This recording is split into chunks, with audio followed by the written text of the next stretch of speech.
Okay, so we're here in Mevo'ot Yericho. Mevo'ot Yericho is located directly on the northern border of the modern PA city of Jericho. The yeshuv here is home to 40 families and a few singles. Baruch Hashem, we have close to 200 children. So the yeshuv has a couple of kindergartens, which take care of some of the 200-odd children that live in the yeshuv. We have a library where most days a week there's public readings for the young kids. Within the yeshuv is located a school called Ginat Eden. This is an ulpana for young girls that have different issues in, shall we say, the ordinary school system. It's an agricultural-based school, and so the girls come here and get to both enjoy and also work in a range of agricultural activities. There's many different types of trees here in agriculture, dates and olives. There's also horses here, and some of the girls work together with an instructor with the horses, learning different skills both with the horses and also for themselves. There's also a goat farm here, and the girls produce different dairy products with the milk from the goats, including different types of cheeses and yogurts. Over here is the residence for the soldiers. All small yeshuvim in Yehuda v'Shomron have soldiers that switch over on a regular basis, and this is their residence. This is actually the original structure that was placed in this yeshuv approximately 20 years ago, when a young couple, the husband, who was an Oleh Chadash from France, decided that on the night of their wedding they would come here with a trailer and settle this land on the outskirts of Jericho. And this was their original house, which today serves as the residence for the soldiers. Some of these houses have already been here for well over a decade already. Date farm, thank God, Baruch Hashem, it's flourishing. We get very large crops, and Bezrat Hashem, our goal is to be able to expand the number of date trees and the size of the scope of the farming that we're doing here on the borders of Jericho and Mevo'ot Yericho. Baruch Hashem. The dates here, we've been told that comparisons have been made to the dates that are grown only 2 kilometers from here by our Arab neighbors, and even though we're using the exact same techniques and the exact same breed of dates, our dates are on average 3 times larger than those of our neighbors. But here are grown the jumbo medjool dates that have become world famous, and here was actually one of the first places that they were started in Eretz Yisrael. 8 or 9 minute walk to the ancient synagogue of Na'aran that is located right over there. We know that the synagogue was used even in the Byzantine era, and this area, Na'aran, is noted in the book of Chronicles, in Divrei Yamim, in the Tanakh, in the Old Testament. It's noted that Na'aran is located on the border of Ephraim, on the outskirts of Jericho. And it was its own town, separate from Jericho, which the ancient city of Jericho is located much further south than where we are now. So this whole area here was part of the ancient city of Na'aran that is mentioned as being on the northern border of Jericho in the book of Chronicles. There's some trees that are planted here which mark the road leading up to the pool.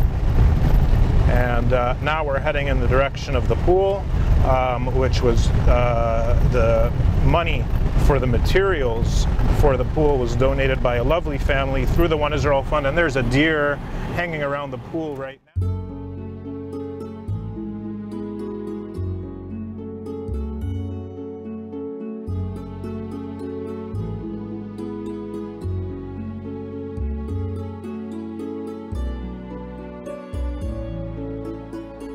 So this is the pool that the residents built. This was a natural rock formation that used to capture the water, and the residents enclosed it with this beautiful natural rock wall to make it from having been about only a foot deep to approximately a maximum depth of about 5 feet.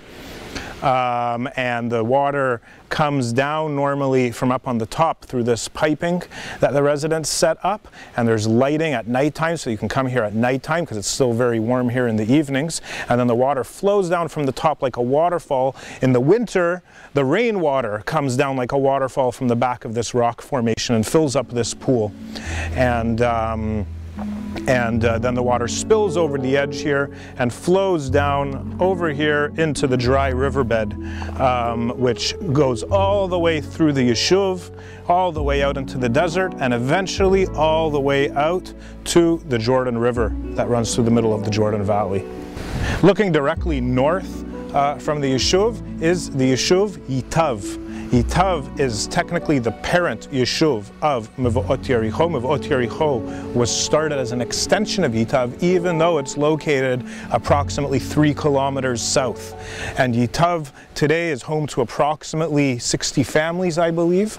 And if you look a little bit to the right of Yitav, a little bit to the east, you'll see some greenery. That is actually a farm, which is also an extension of Yitav, where today they have approximately 2,000 dunams of Jewish labor, Jewish farming of all different types of agriculture, dates, olives, and mangoes, and more. And then, of course, here we are in Mevo'ot Yericho, and so here within this small or relatively large area actually, but within this range of approximately 3 kilometers, you have 3 spots of Jewish settlement. Okay, this is part of the aqueduct that is now known as Wadi Uja.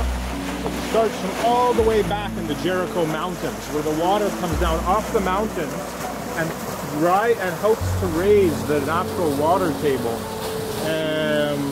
which is at the bottom there, where there's a natural mayan, a natural water spring, which is flowing all year round, but which is normally very low, and the winter rains help to raise that water table. And the water flows down from there and gets pushed up the hill. Up this hill that you see here on the other side, the water is pushed uphill by a stepped aqueduct, which was built in the Herodian era.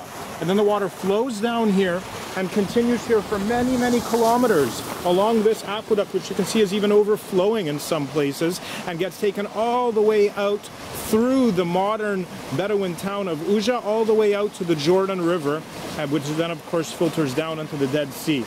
Now, 20 years ago when Mevo'ot Yericho was built, this was flowing, as you see it today, 365 days a year. However, in recent years, because the Bedouin have many illegal hookups to this water source, often by the time of Pesach, of Passover in spring, and sometimes even earlier, it's dried up and it's not flowing at all. However, Baruch Hashem, this past winter, we had some amazing rain, and as a result of that, the wadi is flowing even now in the middle of summer. We've had weeks and weeks where it's even 45 degrees Celsius and even up to 50 degrees Celsius on 1 or 2 days. And still, there's this oasis, this water, this beautiful clean water just flowing in the middle of the summer. So you can see the strength that the water is flowing as it comes up the mountain because of the steps of the aqueduct, comes flowing back down. And if you come around here, many people will come here and use this water as a mikvah on Fridays before Shabbat, and also on days during the holidays. During the intermediary days of Passover especially, this place is filled with Jews that come here from all over the country to come to this water. And the special part about it, why so many families love coming to this secret little place, is that from this spot onward,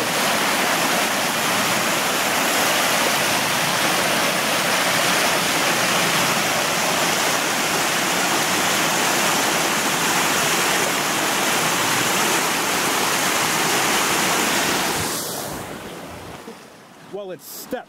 So with the steps, it can go uphill as well, depending on the direction of the steps. You can see here, this is some of the original here. This is some of the original aqueduct built in the Herodian times. By the way, this whole area here, the aqueduct system in this area actually predates the Herodian period. and it actually dates back to the time of the Hasmonean period, the time of the Maccabees. And they redirected all the water here from the mountains to go into Jericho, to the Herodian palace, and to the Hasmonean, the Maccabee palace in Jericho, because that's where one of the main palaces was. As it says in the Midrash, that Jericho is the key, or the lock, to Eretz Yisrael, and whoever controls Jericho will control all of Eretz Yisrael. And actually, even if you don't have to believe in the Midrash, all you need to do is look at the historical facts, that historically this actually has been the case. And so these water systems here, maybe not this one specifically, but many of the other ones in this area are actually dating back already to the time of the Maccabean period, predating the Herodian period by hundreds of years.